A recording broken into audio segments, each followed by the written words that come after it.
The year 2024 brought a diverse array of films to the big screen, but not all met audience expectations. Several high-profile releases were met with critical disappointment and audience disapproval.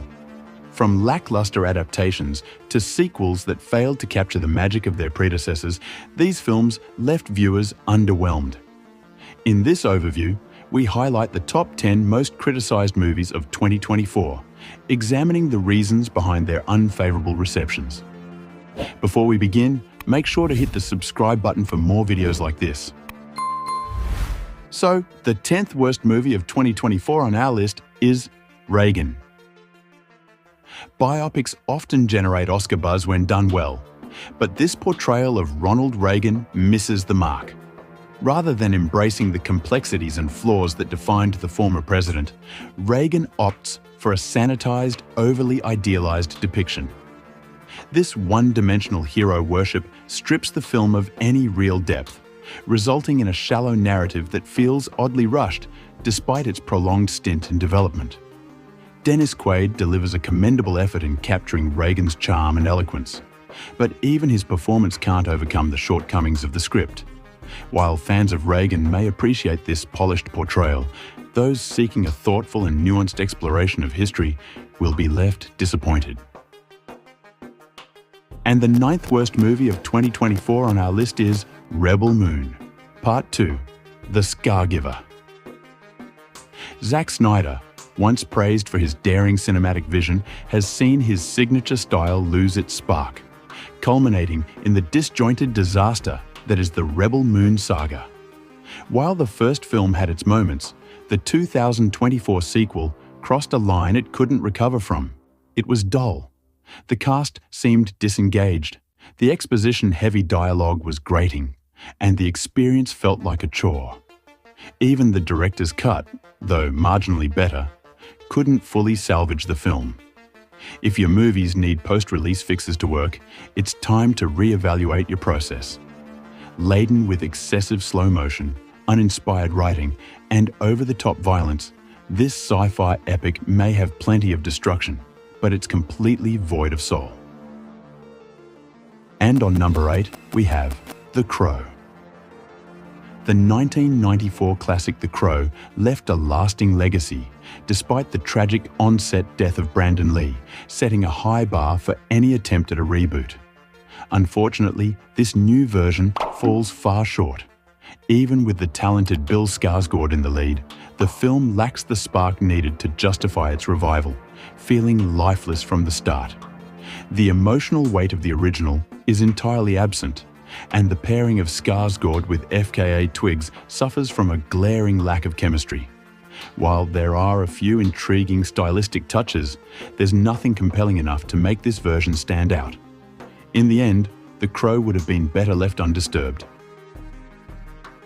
And on number 7, we have Uglies. There's little beauty to be found in this dystopian young adult adaptation. Arriving well past the genre's prime, Uglies introduces a world where teenagers undergo transformative cosmetic surgery at 16 to achieve societal ideals of perfection. While the story claims to promote authenticity, the film itself feels anything but genuine. Relying heavily on worn-out tropes, it skimps on meaningful world-building and squanders a talented cast on an overly contrived narrative. Though it hints at deeper themes, any substance is lost beneath its shallow execution, making Uglies as hollow as the perfection it critiques. And the 6th worst movie of 2024 on our list is Harold and the Purple Crayon.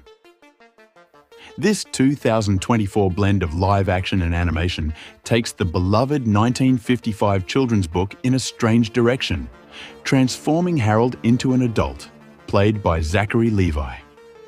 With his magical crayon in hand, Harold draws a door to the real world, only to find it baffling and disorienting. Unfortunately, the only thing more perplexing than Harold's journey is how lackluster this adaptation turned out to be. For a story meant to celebrate creativity, Harold and the Purple Crayon feels disappointingly devoid of imagination. Stripped of the original's charm, it offers little more than a hollow plot and a grating performance from Levi that fails to resonate. At this point, we'd gladly take a crayon to sketch our way out of this tedious experience. And the fifth worst movie is Megalopolis. Oscar-winning filmmaker Francis Ford Coppola dedicated decades and $120 million of his own fortune to bring Megalopolis to life. With so much on the line, you'd expect a masterpiece. Unfortunately, that's far from the case. While the film aspires to tackle grand, ambitious themes, it struggles to piece them together into a cohesive story. Despite an impressive ensemble cast, the performances are so inconsistent that each scene feels like it belongs to a completely different movie. And even with a budget approaching $150 million, the visual effects resemble something closer to Spy Kids than a big-budget epic. Coppola's ambition is undeniable, but this film suggests his best days as a visionary filmmaker might be behind him. And the fourth worst movie of 2024 on our list is Joker, Folie à Deux. 2019's Joker revolutionized the comic book movie landscape, earning over $1 billion and securing Joaquin Phoenix an Oscar. Naturally, expectations for the sequel were sky high, especially with Lady Gaga joining the cast. However, Joker Folie à Deux veers wildly off course, delivering a chaotic mix of genres that feels more like an overblown epilogue than a cohesive film.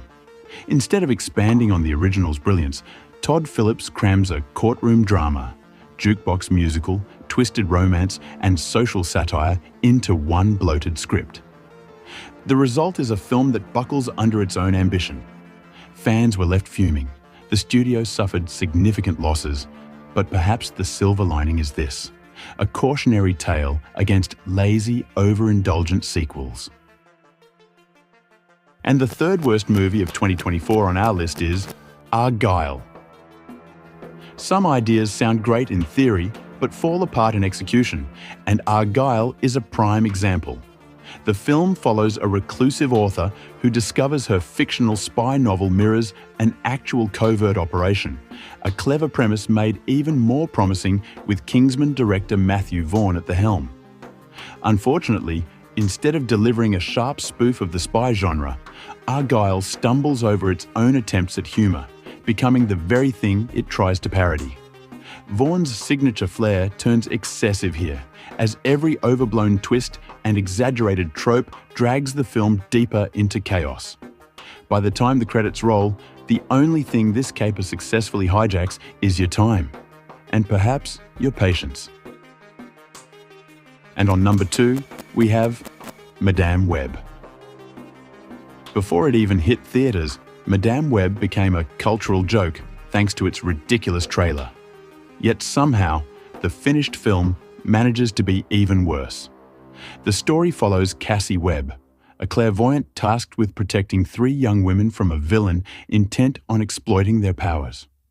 What unfolds over nearly 2 hours is a parade of clunky exposition, abysmal CGI, and lifeless action scenes that even the cast seems uninterested in performing. Unsurprisingly, the film comes from the same writers responsible for 2022's Morbius, and it shows. While it's tempting to call Madame Web the worst comic book movie ever, its sheer forgettability might be its only saving grace. And the last worst movie of 2024 on our list is Borderlands. Bringing video games to the big screen has always been a challenge, and Borderlands fans hoping the 2024 adaptation would break the streak were met with bitter disappointment. The film tries hard to mimic the charm of Guardians of the Galaxy, but falls flat, lacking the wit and emotional core that made its inspiration shine. Instead, Borderlands serves up cringe-worthy dialogue, shallow characters, and over-the-top action sequences that quickly wear out their welcome. Reports of behind-the-scenes turmoil, multiple writers, chaotic post-production, and reshoots with a new director are all too obvious in the disjointed final product.